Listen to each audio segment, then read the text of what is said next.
They say the king had no blood. When the royal physicians cut him open, their report described a body empty of it. His heart was the size of a peppercorn, shriveled and black. His lungs were corroded, his intestines rotten. He had a single testicle, dark as coal, and his head was full of water. The man on the slab was Charles II, King of Spain and its vast global empire. But the thing the doctors dissected was not just a king, it was a message, a biological warning delivered 2 centuries too late. This is not a story about a curse or witchcraft or divine punishment. It is about a family that held the world in its hands and, in a desperate attempt to never let go, strangled itself with its own bloodline. It all started with a rather lovely idea. The motto of the House of Habsburg was simple: let others wage war, you, happy Austria, marry. For generations, this strategy worked beautifully. They collected kingdoms not with armies, but with wedding rings. They consolidated power, absorbed territories, and built an empire on which the sun never set. But a map of Europe can be redrawn. A family tree cannot. Over time, their clever strategy festered. The desire to keep power and wealth in the family became terrifyingly literal. For nearly 200 years, the Spanish branch of the Habsburgs turned inwards. They stopped looking for brides in foreign courts. They found them in the nursery down the hall. Uncles married nieces. First cousins married first cousins.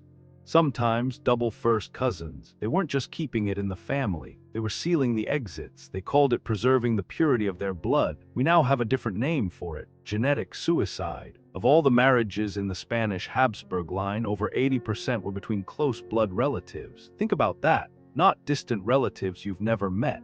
People who shared grandparents, or in some cases, parents. This brings us to a dimly lit room in Madrid. On November 6, 1661, Queen Mariana has just given birth to the heir Charles, but there is no celebration, only a stunned, horrified silence. The baby is grotesque, his head is enormous, his body frail. His own mother, Queen Mariana, reportedly recoiled at the sight of him. This was not a lack of maternal love. It was a deep, primal revulsion, an animal instinct screaming that something was fundamentally wrong. And how could she not feel it? She was not just the baby's mother. She was also his first cousin, and his father, King Philip IV, was her uncle. The family tree was no longer a branching structure of life. It was a perfect, closed circle. By the time Charles was born, the genetic die was cast. All 8 of his great-grandparents descended from a single couple. Every single one. Modern science has given us a number for this, an inbreeding coefficient. It's a measure of how much of your DNA is made of identical copies from common ancestors. The child of a brother and sister has a coefficient of 0.25. Charles II's was 0.254. He was, genetically speaking, more inbred than the offspring of siblings. But numbers are clean. The reality was not. Baby Charles could not properly suckle. His jaw was already misshapen. He rarely cried, not out of contentment, but from a profound lack of energy. He would just lie there, pale and still, his oversized head lolling to one side. The best physicians in Spain were baffled. They had seen sick infants before. They had never seen one so fundamentally broken from the moment of conception. As he grew, the horror unfolded in slow motion. At 4 years old, Charles could not walk. His legs, bowed with rickets, were like twigs. Servants had to carry the future king of the Spanish Empire everywhere like an infant. At 4 years old, he also could not speak, not a single word. His tongue was already too large for his mouth, and his lower jaw, the infamous Habsburg jaw, was beginning its monstrous projection.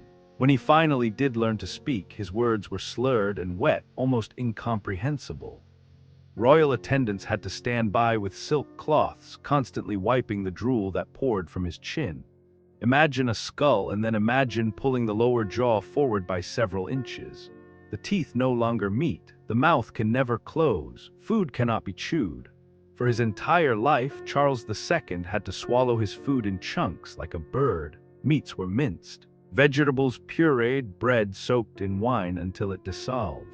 An English ambassador wrote with clinical disgust, "He swallows all he eats whole, for his nether jaw stands so much out that his 2 rows of teeth cannot meet." His body was a playground for disease: measles, chickenpox, smallpox. Every illness that swept through the palace found a welcome home in his compromised immune system. The smallpox was especially cruel, leaving his already distorted face a mass of scars. It also left something else behind. Fluid began to build up in his skull, a condition we call hydrocephalus, water on the brain. The pressure caused blinding headaches and seizures that would plague him for the rest of his life. His education was a farce. Tutors reported that he retained nothing. He would stare into space for hours, unable to explain what he was thinking. He was the king of a global empire who could not grasp basic mathematics. Then came puberty, or what should have been puberty. It never arrived. His voice remained high. He grew no facial hair. He remained stunted, trapped in a bizarre, childlike state, neither boy nor man. This sent a wave of terror through the court, because a king has one duty above all others: to produce an heir. The continuation of the Habsburg dynasty, the stability of the empire, rested on the shoulders of a man whose body refused to become one. At 18, they married him to a beautiful French princess, Marie-Louise of Orleans. The contrast was shocking. She was radiant and graceful. He shuffled and drooled. The wedding night was a state disaster. Charles was impotent, not unwilling, incapable. His body simply did not work. For 10 years, the couple endured a public humiliation. The court grew desperate. They subjected the king and queen to horrifying fertility treatments. He was fed potions of ground pearls and bull's blood. At one point, a specialist prescribed eating the dried penis of a stag.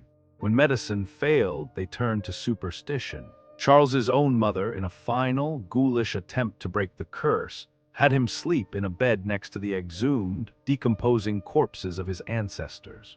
The hope was that the holy essence of the dead kings would somehow seep into him and grant him fertility. It did not work. Nothing could. After a decade of this nightmare, the young queen died at age 26. Charles was genuinely heartbroken. He was quickly remarried, this time to a German princess from a famously fertile family. She had 16 siblings. Surely, the court reasoned, her robust genes could overcome his. They could not. There were no children. There never would be.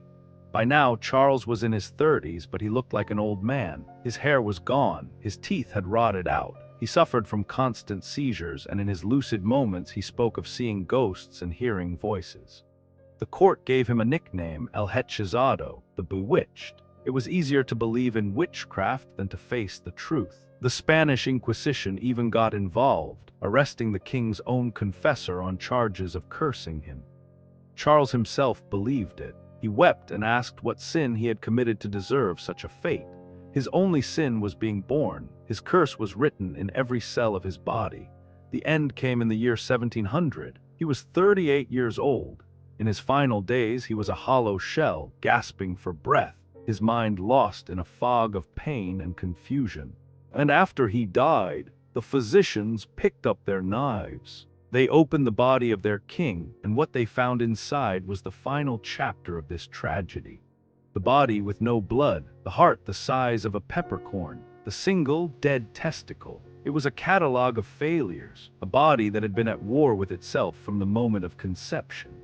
Modern science tells us Charles likely suffered from at least 2 severe genetic disorders, a direct result of generations of inbreeding. One destroyed his hormonal system, stunting his growth and sexual development. The other attacked his kidneys, bending his bones and flooding his brain. He was not unlucky, he was inevitable. He was simply the last, most broken branch on a dying family tree. With his death, the Spanish Habsburg dynasty, which had ruled for nearly 2 centuries, was extinguished. He left no heir. His failure to produce one plunged Europe into the War of the Spanish Succession, a bloody, decade-long conflict that shattered his empire, all because a family, in its obsession with purity, had perfected the art of self-destruction. The story of Charles II is a grotesque and tragic footnote in history, but it is also a profound reminder. Behind the portraits, the crowns, and the claims of divine right, there is always biology, and biology is a force that does not negotiate. It does not care for power or wealth or royal blood. It has its own rules, and sometimes, when those rules are broken for too long, the final verdict is horrifying beyond imagination. What piece of dark history should we uncover next? Let me know in the comments below. And if you want to continue exploring the stories your history books were afraid to tell you, make sure to like this video, subscribe to the channel, and click that notification bell so you don't miss our next descent into the past.